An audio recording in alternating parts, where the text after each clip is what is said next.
Hi, and welcome to the Health Begins with Mom show. I am Dorit Palvanov, your host. On this podcast, I will share insights and interviews on health, parenting, and explore the question of what does it take to thrive as women, wives, and mothers. Now, let's get going with today's episode.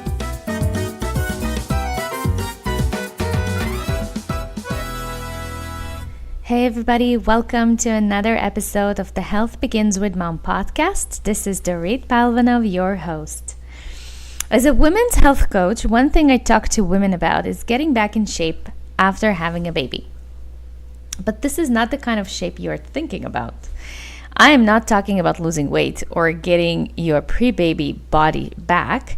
I've done a whole interview about this topic with Stephanie Sibbio, who is a holistic health coach, and she's specializing in fitness and nutrition for new and expecting moms. So if you're interested in this topic, go ahead and listen to episode number 6. Today we're going to talk about getting your pelvic floor back in shape. This is important, especially if you have gone through vaginal birth, but could be necessary even if you've had a C-section. Almost all women need to see a pelvic floor physiotherapist after birth. If you are struggling with incontinence, pain during intercourse, prolapse, tearing, so this episode is for you. Now, this topic is important because way too many women are afraid to talk about this. They feel shame and embarrassment, and if they have these symptoms, they are somehow damaged goods or broken. Now, I want you to know that nothing can be further from the truth. You are a child of God, and you deserve to be happy. You deserve to lead a joyful and full life. You have everything you need to thrive. All you need to do is stay curious, open, and be willing to do the work that is required. Personally, I am done with keeping quiet, not talking about embarrassing and vulnerable issues. So I hope this episode is helpful for you. Please feel free to reach out to me or the guest in our closed Facebook group. The group is called Busy Moms Get Healthy. Just look it up on Facebook. And this is where we continue the conversation, and you can ask questions related to your health or the health of your family. We are here to support you and your family. By the way, if you're interested to work with me privately, please feel free to reach out to me via email. You can send me an email to dorit@healthbeginswithmom.com. I help women and teenage girls to love themselves, honor their body, and thrive in it.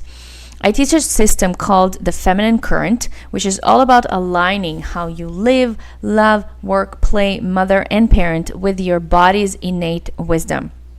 I will teach you how to organize your life in a way that will feel like you are flowing and living with ease and lots of energy, as opposed to being overwhelmed, stuck, and irritated. You deserve to live this way, as so do your children. So if this sounds interesting, or at least something you're curious about, let's chat. I want to hear from you and would love to get on the phone with you. So send me an email and let's see if we're a good fit. All right, so back to today's show. Today I'm chatting with Karine Salzman, who is a wife and a mom of 4, a physiotherapist who helps women heal from symptoms of pelvic floor dysfunction so they can thrive and achieve their potential. And here's what we cover on the show.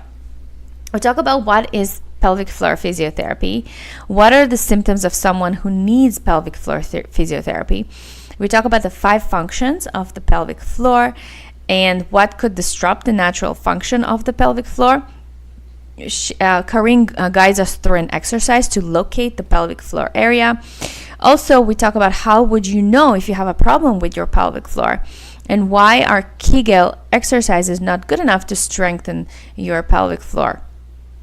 We also talk about why don't we women know about this kind of therapy, why it's so hidden from mainstream, and when is a good time to visit a pelvic floor physiotherapist. Is it before or after birth? And also we get into talking about what can we expect at a visit with a pelvic floor physiotherapist. So without further ado, here's my interview with Karine. Hi, Karine. Welcome to the show. Oh, thank you. Thank you. I'm so excited, guys. I actually know Kareen through a Bible study that we're participating together, and she's actually my mentor. So this is kind of like a full circle. Thank you so much for agreeing to do this. So before we dive in, my first question for everyone is, what are you loving about being a mother right now? Oh, I love just spending time with them. I love being with them. I love sharing time and space with them. I'm really enjoying it. I'm really trying to be present with them, and I love it. I'm finding that awesome. That's amazing. I'm wondering, how long did it take you to admit that? You know what? It's a process. It's a journey we're all on, and I try to tweak it every day, and I try to be present as best and as present as I can. And I really feel like I get so much out of being there with them, but truly being there, putting Right. all the distractions away, putting the to-do lists away, ignoring what's behind me, and just being with them. And it's so rewarding, and it's so yummy. Right, And they right, sense it, they could feel it, and they right. love it. And it's probably the best reward for them. Yes, it's so true. I think I mean, it's not really related to the topic today, but maybe it does. Um, it's really surrendering to the fact that, you know, you don't have to be perfect. And actually, there's no such thing as perfect, as being a perfect mom. And it's really when you surrender, when you let go of that want to control everything, that is when you Right. truly understand and, you know, reap the benefits of this beautiful season of your life. Agreed. So thank you about that. Thank you for Agreed. sharing that. So, okay, let's start talking about pelvic floor physiotherapy. I think in my own space, in my health space, I hear this coming up again and again and again. And to be honest with you, I have not done it on myself. I have never been to a pelvic floor physiotherapist. So can you share a little bit about why you decided to become a pelvic floor physiotherapist? And then we'll talk about what is pelvic floor physiotherapy. Sure, I'd be happy to. So really what happened was I was working as a physiotherapist for many, many years, and I had experience in many different areas, and I loved what I did. And then I had my fourth baby, and I was trying to kind of put myself back together again and get back on the journey of feeling like myself again. And I couldn't. I was stuck. And every time I tried to make a little shift in my body responded by tightening up. And I would get back spasms and hip annoying things happening. And it kept, I kept cycling through these times of, okay, I'm going to try to get myself back together. I'm going to start doing some stretching. I'm going to start doing some exercising. And then I would be set back by symptoms that would come up. Specifically, personally for me, it was back spasms. And I would be out with back spasms for a long period of time until I finally came out of it. And then I would try again. And this went on for quite a long time. And me as a physiotherapist, I was trying to figure out what was going on, but I couldn't until I called a friend who I've known for a long time, and she is a physiotherapist as well. And I knew she had specialized in pelvic floor dysfunction. I called her up and I said, you know, this is what's going on. She said to me, have you ever thought that maybe your pelvic floor is not doing its job? And that was the beginning of a whole other journey that I took in discovering the pelvic floor and the state of the pelvic floor that I was dealing with that was contributing to these symptoms and that was not allowing me to move forward in my postpartum healing. And that's really how I got started. I got started as a patient myself. I love that. I love that. So, okay, so let's talk about what is pelvic floor physiotherapy. Like, what are the symptoms of someone who needs pelvic floor physiotherapy? Can you take us in? For sure. So the pelvic floor is a sling of muscles that sit at the base of your pelvis. Okay, and we call them a sling because they, if you can imagine, they actually sling across from the front to the back and from side to side. And these muscles, this set of muscles that we refer to as the pelvic floor, have 5 really important functions in our body. And for most of the time, we walk around, we do our thing, and we don't even have to think about their functioning because they are doing their job silently until they don't, for whatever reason. And so, what do these muscles do for us? I mentioned they have 5 functions. They have a sphincteric role. That means that these muscles control the our continence, okay? Our continence of pee and poo, okay? That's their first function. The second function is support. These muscles actually support our organs that sit right on top of the sling, specifically the uterus, the bladder, and the rectum. They support, they hold up these organs. That's function number 2.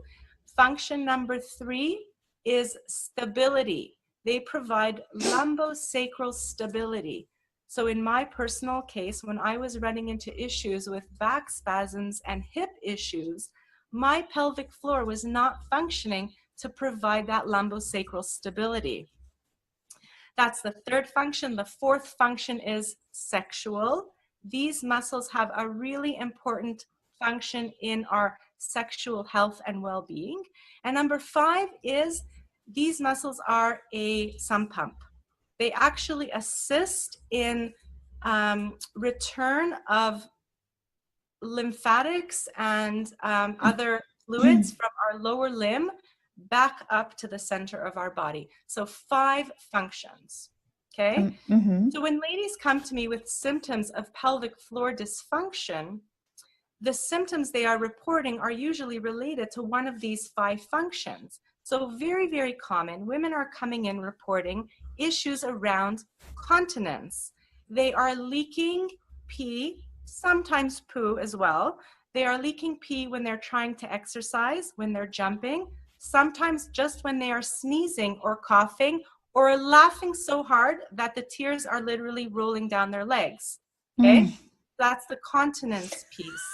I have to laugh about that. Right? Laughing so hard. It's good to laugh. It's amazing.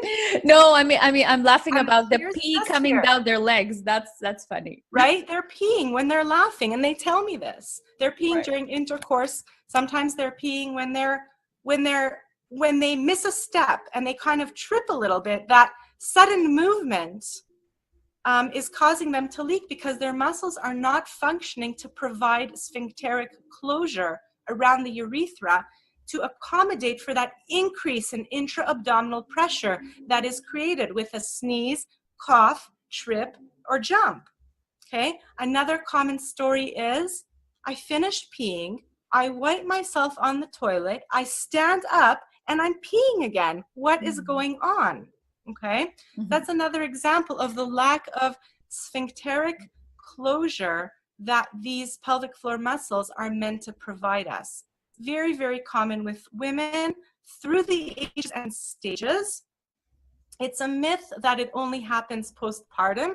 It happens to ladies who've never had babies, and it happens to ladies who are later on in life as well.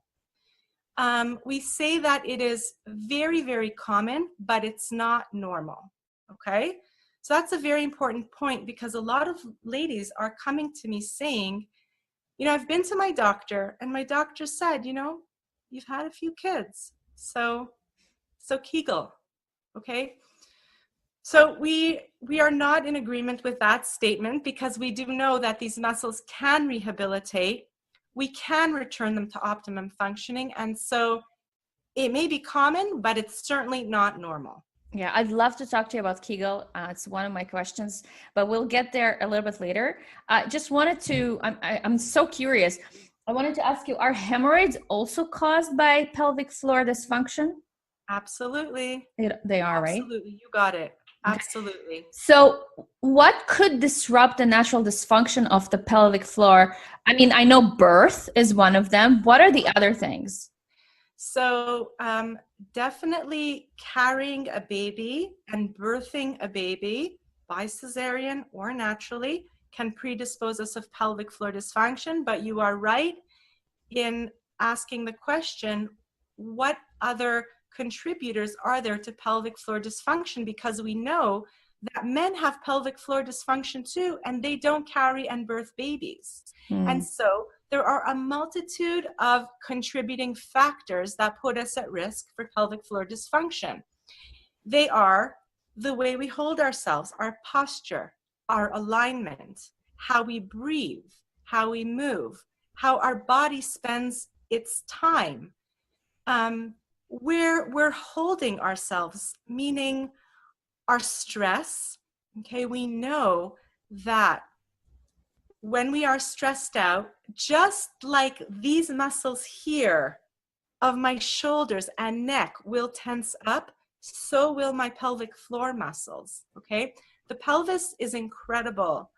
And I know you're speaking to that in a week or two about women and their cycle and this whole beautiful thing. The pelvis holds so much, and it literally holds us up and holds a lot of what we carry physically and emotionally.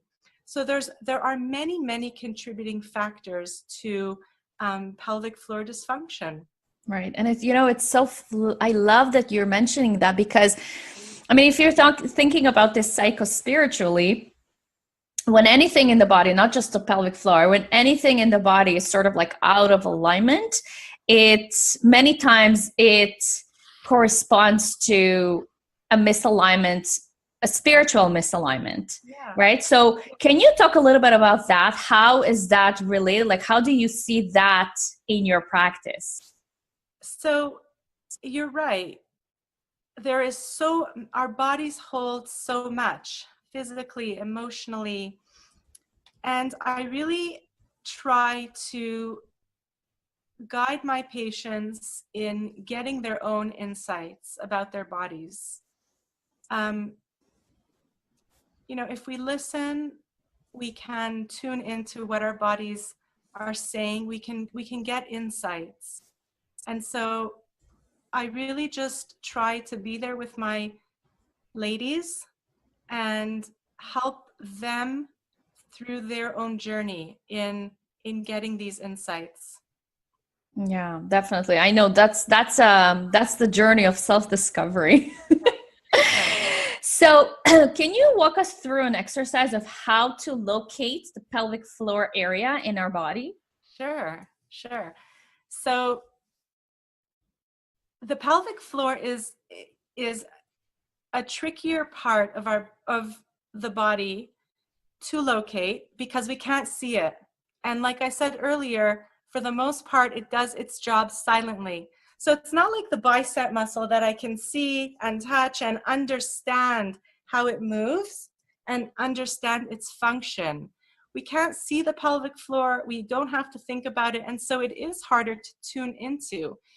But the classic example that's used in assisting somebody to locate their pelvic floor muscles is holding in your pee.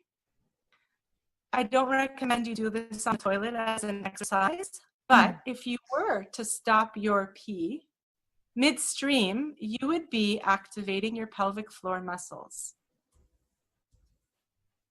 Mm-hmm. So how do I know if I have a pelvic floor problem? Like, other than, let's say, if I'm unable to hold in the pee or the poo, or what would be the other reasons that would bring me to a pelvic floor physiotherapist? So we go back to the functions of the pelvic floor. We talked about the sphincteric one, and that is the ladies coming to me telling me that they are leaking. The other big ones are a sensation of urgency and frequency. So ladies who are always running to the washroom, always feeling like they have to run to the washroom, that's another big one. Feeling a sensation of heaviness or pressure in your perineal area is another really big one. Women come in and say to me, I feel like there is something there that shouldn't be and was never there before. Okay, so if we go back to the role of the pelvic floor muscles as a support of our pelvic floor organs, when a lady is reporting that she's feeling a sensation of heaviness and a sensation of something being there that should not be and was not there before, it clues me in to wondering about what's happened to the support role of the pelvic floor.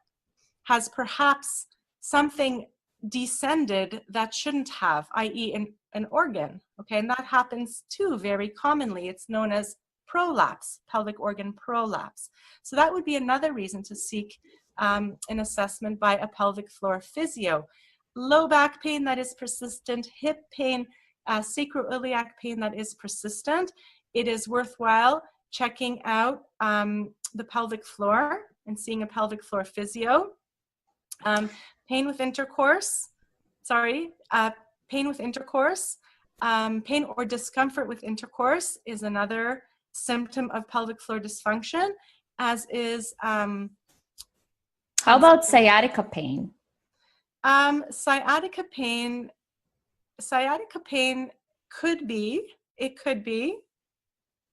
there could be a component of pelvic floor dysfunction, but I would look more towards alignment, posture, and perhaps what's happening with the muscles in the area.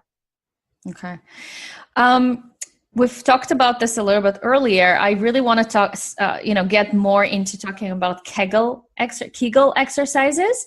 Yeah. I mean, from what I know, and I've been told as a patient,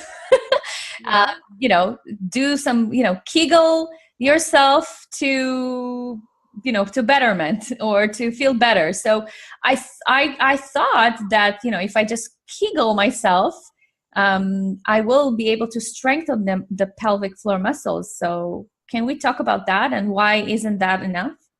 Right, absolutely. So I get a lot of ladies coming in with symptoms of pelvic floor dysfunction saying, I don't know what's going on. I'm doing my Kegels at every stoplight and my symptoms are in some cases getting worse, and what's going on?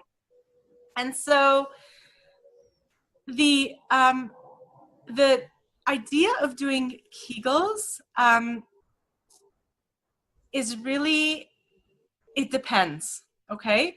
The pelvic floor, like any other muscle, moves through a position of lengthening and a position of shortening, okay? Just like every other muscle in our body, our muscles can lengthen and our muscles can shorten, right? So the idea of doing Kegels is, you're having some symptoms, you're leaking when you are getting back to running. So let's strengthen up your pelvic floor muscles and do your Kegels. So the idea is, let's do this. Let's tighten the muscles. Let's contract it. However, we know that this doesn't always work, and in some cases it makes ladies worse. And the reason for this is because it turns out that a lot of pelvic floor dysfunction is actually caused by the pelvic floor muscles being in a state of too much tone. They're too good at being tight and short, okay? So then we're Kegeling on top of that, and we are really just continuing to shorten and tighten muscles which are already short and tight. And so we're not contributing to the muscle's ability to be able to return to its function. And for this reason, Kegels are not always the answer, because many people with pelvic floor dysfunction have a pelvic floor that is hypertonic, that is in a state of too much tension. And so actually what we need to do is teach those muscles to release, let go, and lengthen. And once those muscles are able to return back to their normal lengthened state, we can then teach them to return to function. and to generate force and to generate strength. Okay? Reason number one more. The second reason why we don't teach Kegels is because Kegels is an isolated movement. Okay?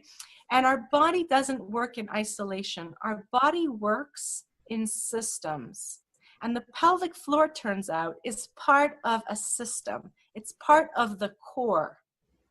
And so if we are going to take a muscle and just train it in isolation, we are not helping it to return to its functioning as part of a system.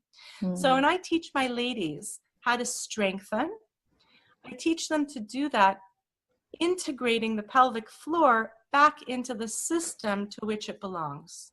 So, and how? Yeah, I'm curious how is it done? Okay, so the pelvic floor is part of the core system, and it works together with the diaphragm, the breathing diaphragm that lies just below the rib cage. So the foundational way we get the pelvic floor working again as part of the system is to get it re-engaged in breathing. When it works together with the diaphragm muscle in breathing, the muscles work together. The diaphragm under the rib cage and the pelvic floor muscles both move through the breathing cycle together. They both move down on the inhalation, and they both move up on the exhalation. So a foundational exercise I give ladies in reintegrating their pelvic floor back into the system of the core and back to function is breathing. Just breathing. You know, it's so funny you're mentioning it, because I think and oh my gosh, I didn't even understand that I was kind of healing myself. I went back to my yoga and meditation practice after, I think, 3 months after having my third baby. And surprisingly, I stopped peeing every time I sneeze. Amazing. See? So I was kind of like doing that. And I guess that's part of it, right? Because we're intuitively kind of drawn to heal ourselves, right? That's right. Yeah, and you know, I have to ask this, like, why didn't I know this earlier? Like, why isn't this talked about more in the mainstream? Right. Even my midwife and my doula didn't tell me. Right. So we're getting there. We're on the cusp of a huge revolution in how we treat women and how we approach these symptoms that are so commonly carried by so many people, males and females, and we are really on the cusp of a big change. So this helps tremendously getting the word out. We in the pelvic health world are doing our job, getting out there and educating physicians, midwives, trainers, doulas, everybody involved in the care of men and women through the life cycle. Right. So we're getting there. Go ahead. Yeah. I also want to ask, I know I came across through podcasting and listening to podcasts through I don't know. I don't even know how to call it. Is it a vocation or a specialty? Someone who calls themselves a body work specialist, something like that. Yeah. Have you ever heard of that? Body workers? Yeah. People who actually, like, they would give you an internal exam, and they would, what's the word that I'm looking for? They would, they would actually engage your pelvic floor internally. Have you heard of that? I haven't heard, but I really want to listen to that podcast. Yeah. Okay. Because I was curious to know what's the difference between a pelvic floor physiotherapist and a body worker. Because I know, would you also do an internal exam? Yes. Oh, okay. So you do that too. So it's interesting to know the difference there. Okay. So I want to talk about when is a good time to visit a pelvic floor physiotherapist. Would it be before or after birth? And if it's after birth, like how long after? Yeah, good question. We see ladies in some cases before they get pregnant. We see ladies through their pregnancies, and we see them postpartum as well. We see them postpartum after they've had their 6-week checkup. So they get the okay from their OBGYN to go ahead and have intercourse and start exercising. And at that point, they come to us. And really, every postpartum lady should get checked out by a pelvic floor physiotherapist, because we discussed your pelvic floor has been through so much. And in many, many cases, it will need some help to get back to function and to get back to healing. And many ladies are looking to get back onto their exercise programs. But because the pelvic floor has such an important job, an important role to play in supporting our pelvic organs, supporting our back and hips, women should really be getting checked out by a pelvic floor physio. About that. Okay. Yeah. Can we talk about what, as a woman, what can I expect at a visit with a pelvic floor physiotherapist? Like what would you do to me? Absolutely. So I would spend half of the assessment time talking to you, getting a full history from you. I want to understand your symptoms. I want to be able to picture your symptoms clearly as you're reporting them. I want to understand what's bothering you, and I want to understand what your goals are, what it is that's important to you and important for you to be able to get back to so that you could feel like you. After I do my information collection and getting to know you part of the assessment, I do the physical part of the assessment. So I want to look and feel your posture, your alignment. I want to feel your connective tissue. I want to feel your skin from your rib cage to your knees. So I will touch along your rib cage, touch your tummy, touch your thighs. I want to feel what your muscles are doing. That's important and valuable information for me. And then I do the perennial part of the assessment. Part of that is external. So I want to look at the perineum. I want to look at the state of the tissues. If there was any scarring, if you're a postpartum lady, if there was any scarring during delivery, I want to look at the scar. I want to feel the scar, what the connective tissue feels like. There is a layer of muscle. I can show it to you for those viewing us. This is a layer of muscles of the pelvic floor. We refer to it as layer 1, that we can actually touch externally. So I will palpate or touch this layer of muscle to feel what's happening with this layer of muscle. And then I will do the internal part of the assessment, and that is when I put one finger inside the vagina, sometimes the rectum as well. And when I do that, I can feel, for those viewing, I can feel the muscles of the pelvic floor, and I can palpate them. I can touch them. I can feel what state they're in. I could feel if there is any tension in them, if there are any spots that are triggering any of my client's symptoms. I can test them for strength. And that is when I get a really good picture about what is going on. I also assess for prolapse. I assess sensation to the area, make sure that the nerve distribution is working well.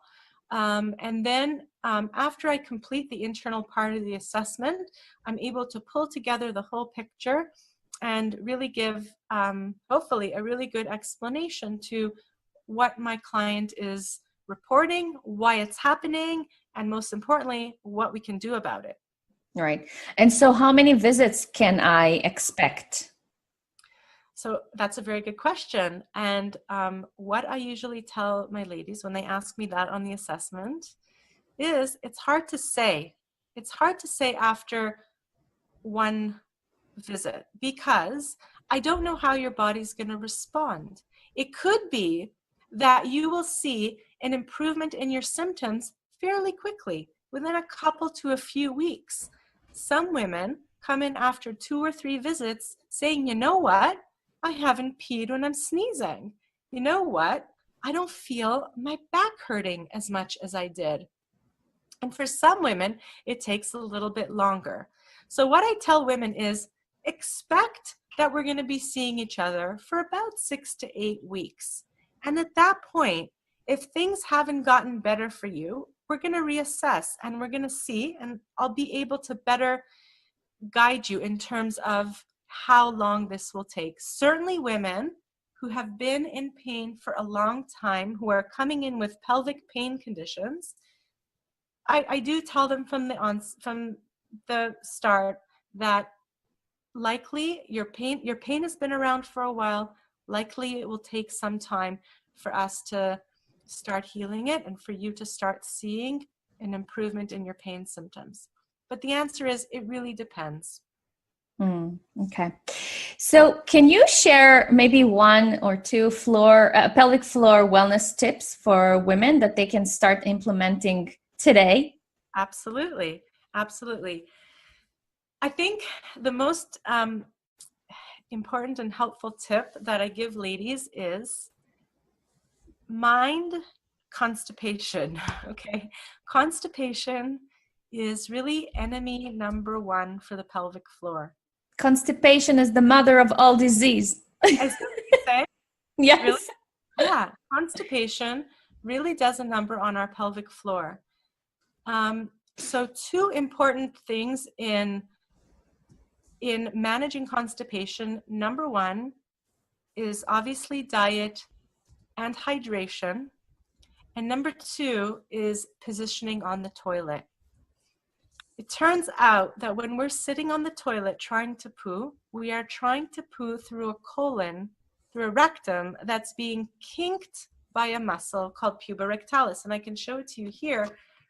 For those on video, there is a green muscle here that loops right around the rectum.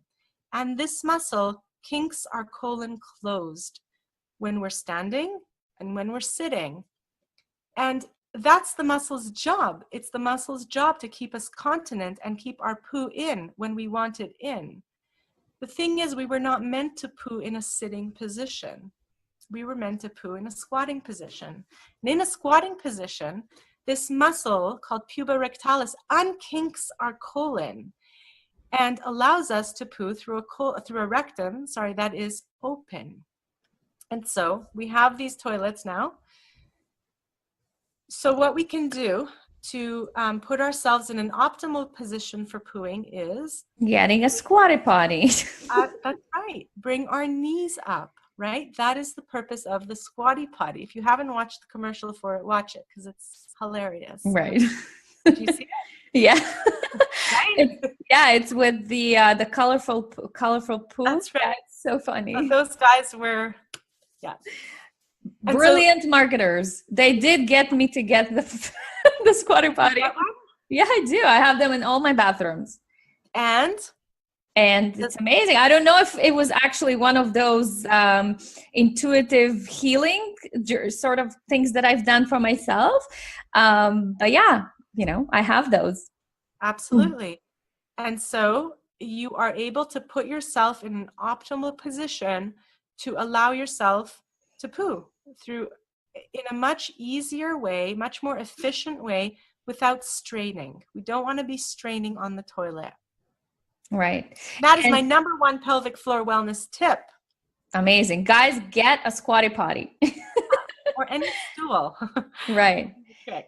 It's harder to go to the bathroom with the stool, especially I find with the squatty potty, because of the way it's designed, it's easy to just, put it under the toilet and just leave it there. Whereas With the Absolutely. stool, it's kind of like, oh, it's messy. You take it out, you bring it back, and then your kids want to sit on it. Absolutely. Absolutely. It just makes a place for them to accompany you in the toilet, in the washroom, Right, right? right. Exactly. So, one last question I have for you before we shift into the other portion of the podcast. What's the difference between a pelvic floor physiotherapist and a chiropractic doctor? Because I know they would also manipulate the spine and maybe the pelvis. How is it different, what you do and their job? So there's our scopes of practice are quite different. Chiropractors are trained differently. Every chiropractor practices with their own skill set and set of expertise. So there's even variation between chiropractors. As pelvic floor physiotherapists, our scope of practice allows us to really assess the pelvic floor muscles internally. And allows us to really get a good handle on what's going on with the pelvic floor and be able to heal it. Okay, I love that. Thank you for sharing that, because I know in my own life, I've gone to a chiropractor and they did help me with my carpal tunnel. But then when I remember in the beginning, after I had my babies, I didn't feel a lot of change, to be honest. Maybe I just went to the wrong practitioner. But yeah, thank you for explaining that. I think one of the best benefits of the pelvic floor physiotherapist is the internal exam. Yeah. I think that's the best. It's the best thing that is available for us. All right, so Corinne, I have 4 questions I ask all of my guests. Are you ready? I'm ready. Okay. So this show is all about inspiring moms to thrive as women, as wives and mothers. And I like calling it being a goddess in your life. So I'm curious to know, how are you being a goddess in your own life? How do you take care of yourself, your soul, your body? What are some of your non-negotiables? Good question. Love it. So it's always a work in progress, but I've learned that I do need a number of points of stability that allow me to stay balanced and be my best. And I think they're all important, but one of the most important ones for me is I need to move my body. I need to stretch. I need to have my yoga. I need to have time to listen to my body, to feel my body. And that grounds me and allows me to be present for everybody else. I love that. Anything else? Yeah, sure. Eating well is another biggie for me. How I feel my body really has an impact on how I feel. And so being able to incorporate all those healthy foods that make me feel good, help me feel alive, is another important one for me. Having time to clear my mind. I kind of like integrate that into like my movement and time to listen to my body for efficiency purposes. And having fun is another big one. Yes, I think pleasure. as moms, we're so responsible. It's important to have fun. Yes. The pleasure has so many benefits. Yeah, I totally agree. Thank you. Second question, what advice does your now mommy self would have given to your pre-mommy self? Sorry, say that again. What advice does your now mommy self would have given to your pre-mommy self? Good question. Just relish the time. Enjoy the moment. I think when we have little babies, we're so overwhelmed and we kind of just want to solutionize and move through it. But I would tell myself, my back then self, to just enjoy it. Just enjoy every moment of it. Right. Hard to do. With the piles of laundry and the meals and the dishes in the sink, it's really hard. But yeah, I would give myself, my pre-mommy self, the same advice. Savor it. Yes. Okay, third question. I like to keep it real and show listeners that even though someone is an expert in one area, they might be struggling with other things. So what are some of your current challenges as a woman, wife, or mother? Okay, I'll tell you, because this keeps coming up. I feel challenged, like creatively. Like, this is going to sound silly maybe, but creatively helping my kids with the stuff they come home with from school. Like, these projects are very challenging for me, and I think it's an area that I really I need to reflect on. I've been trying to reflect on, like, why am I being blocked here with these projects and this whole creative expression. But that's an area I'm currently working to explore and kind of like get better at, because I notice myself kind of like tensing up and hunkering down when they come home with these projects from school that I'm to help them with. And so I know it's something that, I kind of need to explore. And let me just tell you, Corinne, you're not alone. Yeah. I hate, and I use this word purposefully, hate my kids' homework. I actually emailed my kids' teachers and saying, why do you give them so much homework? Because it gives me a lot of work. Right. So you're not alone. Definitely, right. You're not alone. Right. All right. Thank you. Any last advice for new moms?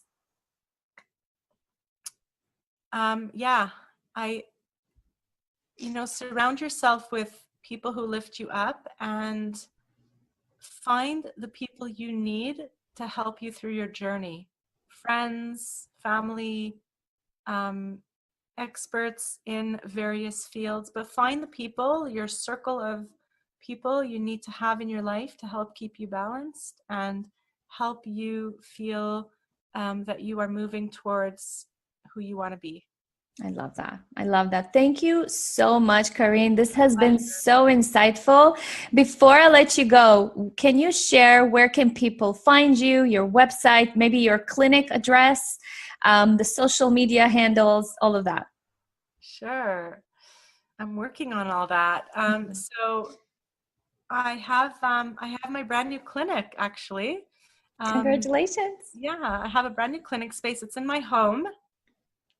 For those of you listening in Toronto, it's in Thornhill Woods. I'm working on my webpage and other social media, but you can find me, you can find my Facebook page under my name, Corinne Salzman. And Dorit, maybe you'll post. Yeah, I'll have the links below. Yes. Number. Yeah. I'll post the phone number and all the social media handles, and all of that is going to be attached below this podcast. Amazing. Great. Yeah. Thank you so much for your time. Thank you so much for your expertise. Thank you so much for the work that you're doing for us, for women. Thank you for, listening to your truth, which is to be of service to other women. I truly acknowledge you for that, and thank you from the bottom of my heart. Thank you. Thank you, Dorit. It was a pleasure. Thank you. Thank you for listening to the Health Begins with Moms show. I love hearing from you, so please post your comments and questions over at healthbeginswithmom.com/podcast. If you love the show, please share it on social media and in your real life with other moms who might enjoy this content.